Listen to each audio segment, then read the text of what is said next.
메시지가 시인이 의도한 것이 단순히 이스라엘의 역사만을 말하고자 하는 게 아닙니다.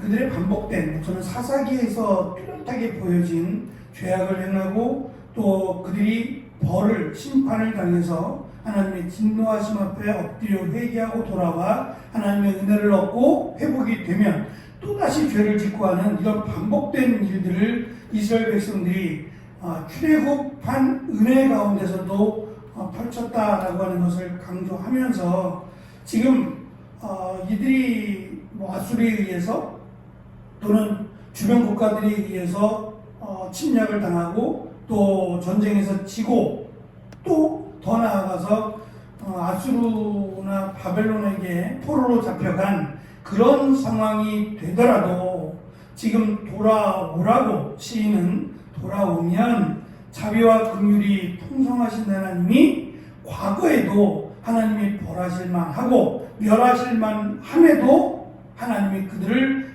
완전히 멸하지 아니하셨다는 거죠.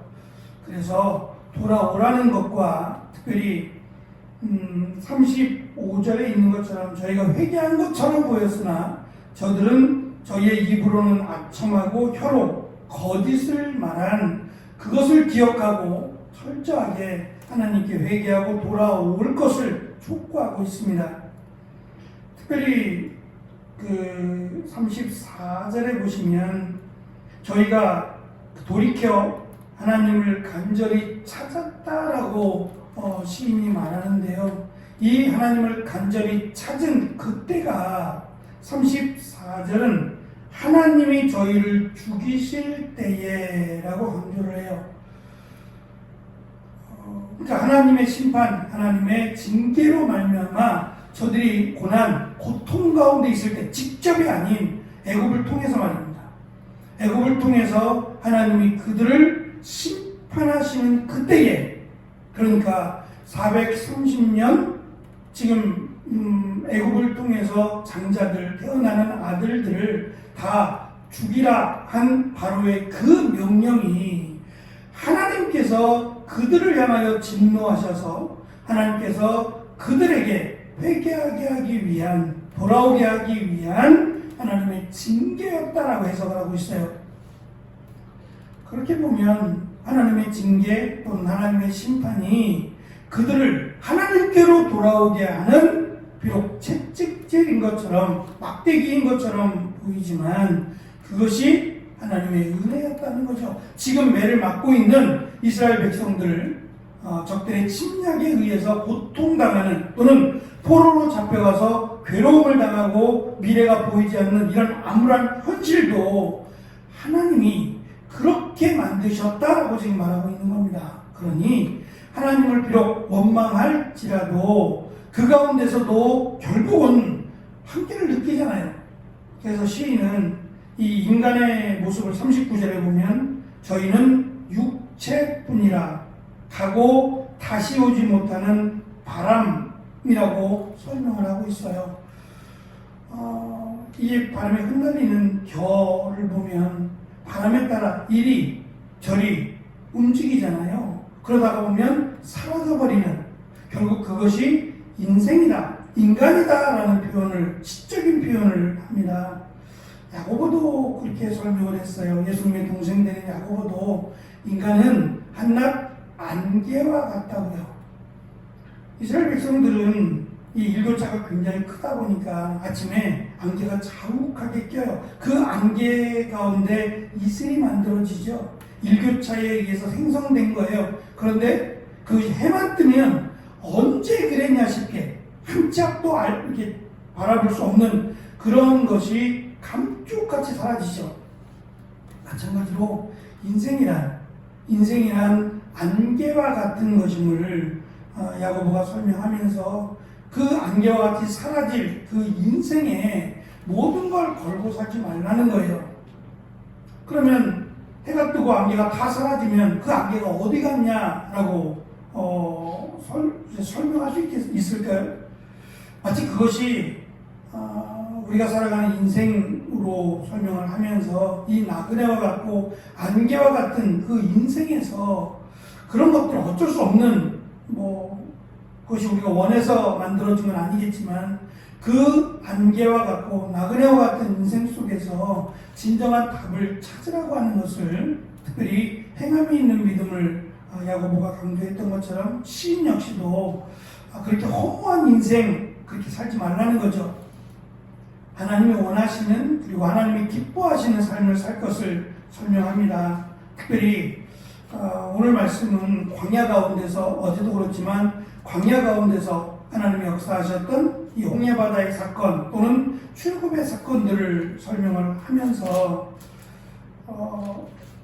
지금 44절부터 10가지의 재앙을 다 말하는 건 아닙니다만 이 10가지의 재앙들을 계속해서 저희에게 하나님이 보내시고 심판하시고 징계하셨다라는 설명을 하는데요. 이 저희라고 하는 것은 우리가 아는 것처럼 이스라엘 백성들을 말하는 게 아니라 51절에 보면 함의 장막이라고 소개를 해요. 노아의 아들 가운데 셈, 함, 야벳이 있잖아요. 그 가운데 함의 후손이 이 애굽 사람들이에요.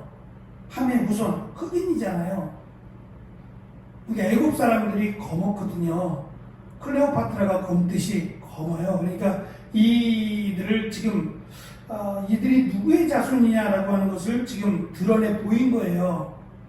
그러니까 하나님의 심판을 받긴 했지만 그들의 정체가 결국은 노아를 무시하고 또 노아에게 죄악을 행함으로 하나님으로부터 심판받아 멸망도 받진 않지만 심판받아 쫓겨난 그들 함의 자손들이라는 거예요. 그 함의 자손들을 하나님 10가지의 재앙으로 치셨다는 거죠. 어쩌다 일어난 일들이 아니라 의도적으로 하나님이 이스라엘 백성들을 멸하지 않고 그들이 잘해서가 아니라 하나님이 그들을 불쌍히 여기신 거예요. 왜냐? 그러면 또 올라가서 그들이 하나님을 찾았기 때문이에요. 진정으로 찾은 게 아니라 어찌할 수 없어서 찾았고 아첨하는 말로 거짓말로 찾았어요. 하나님이 모르시겠냐 말이에요. 아시죠? 아시면서도 하나님이 그들의 하나님을 찾는 그것을 보시고 그래도 하나님이 불쌍히 여기셔서 그들을 출애굽하게 하시고 홍해바다를 건너게 하실 뿐 아니라 우리가 어제 살펴본 대로 만나와 메추라기를 하나님이 먹이시고 구름기둥과 불기둥으로 보호하셨다는 겁니다. 그럼에도 하나님에 대한 감사가 아니라 결국은 원망하고 불평하지 않았느냐는 거예요. 말도 안 되는, 우리가 애굽에 있을 때 고기를 먹었다느니 맛있는 것을 먹었다느니 언제 그랬어요?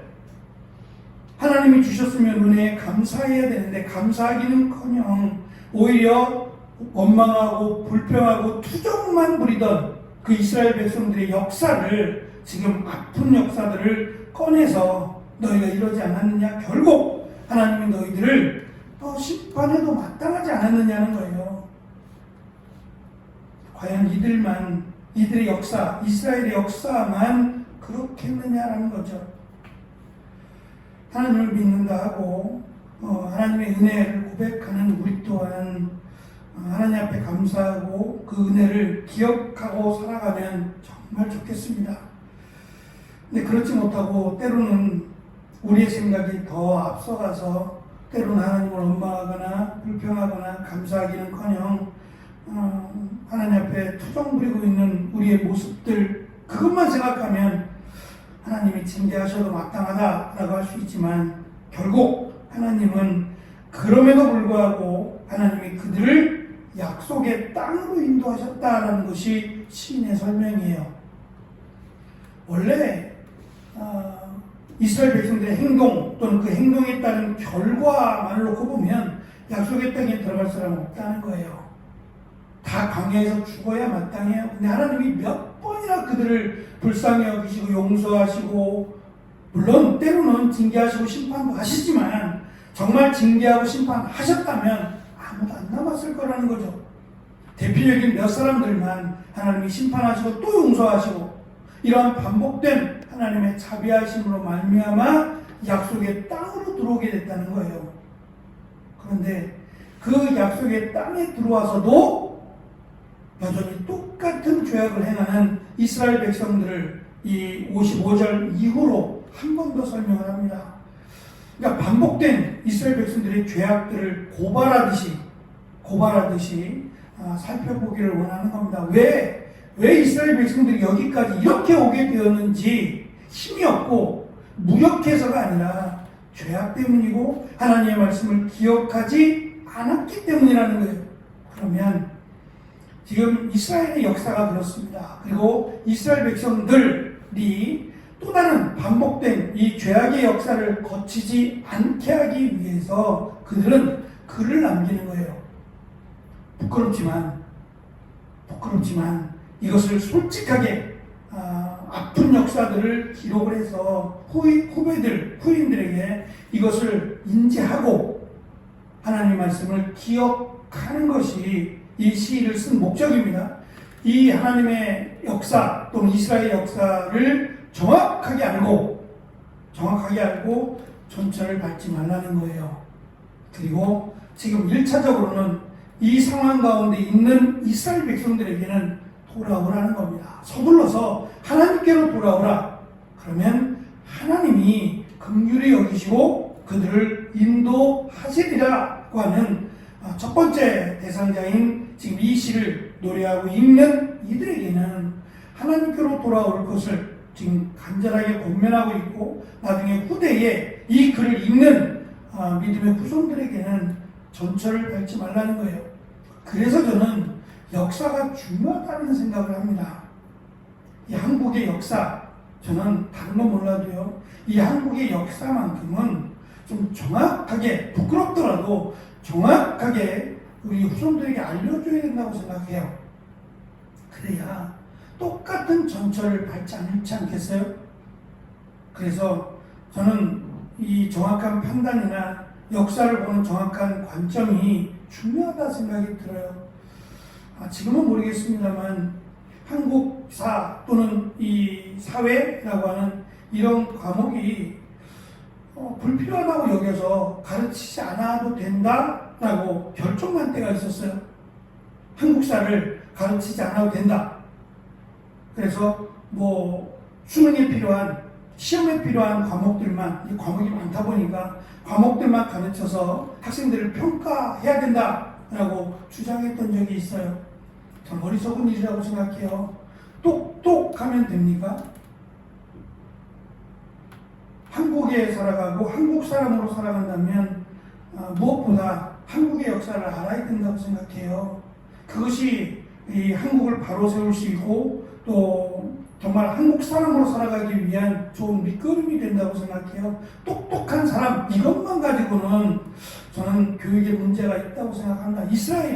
이스라엘의 역사를 어릴 적부터 가르칩니다. 물론 성경의 역사지만 이스라엘의 역사를 가르치고 그것을 기억하게 하고 암송하게 해요. 그것이 결국은 지금의 이스라엘이 되게 만들었다고 생각합니다. 이스라엘 백성들이 온 곳에 흩어 있어요. 흩어져 있지만 문제가 생기면 그들이 다 돌아와요. 이스라엘을 위해 죽겠다며 다 돌아옵니다. 이게 과연 우연일까? 그들이 어릴 적부터 이스라엘의 역사를, 그리고 이스라엘을 사랑하는 마음을 주었기 때문이 아닌가 싶어요. 그래서 이 민족에 대한 자긍심, 나는 대한민국 국민이야 라고 하는 자긍심이 사라지면 그 정체성이잖아요. 한국 사람, 한국이라고 하는 정체성이 사라지면 조금만 어려움이 생기면 나라를 버리고 떠날 거 아닙니까? 나라가 어려울 때 정말 나라를 걱정하고 나라를 위해서 기도할 수 있는, 적어도 떨어져 있다고 다른 나라에 가 살고 있더라도 나는 그래도 한국 사람이야. 그래서 한국을 더 사랑하고 여전히 기억할 수 있는 그런 모습이 필요하지 않겠는가라고 하는 생각도 가져보았습니다. 어쨌든 이스라엘의 낯뜨거운 역사입니다. 부끄러운 역사고, 그렇지만 이 역사들을 통해서 시인이 강조하고자 하는 것은 이 역사가 그냥 이루어진 것이 아니라 너희의 죄악, 어제 말씀을 나눈 것처럼 입에 음식을 먹고 있는데 불평하는 거예요. 지금 하나님의 은혜 가운데 있음에도 불구하고 불평했던 이스라엘의 뼈아픈 역사들을 되짚어가면서 지금 이스라엘 백성들의 현 상황이 돌아가야 될 때다, 하나님이 심판하시는 때다라고 하는 것을 시인은 강조합니다. 우리 역시도 늘 순간순간 하나님의 은혜 가운데 감사하며 살면 얼마나 좋겠습니까? 하나님을 기억하며 말씀 가운데 살아가면 얼마나 좋겠습니까?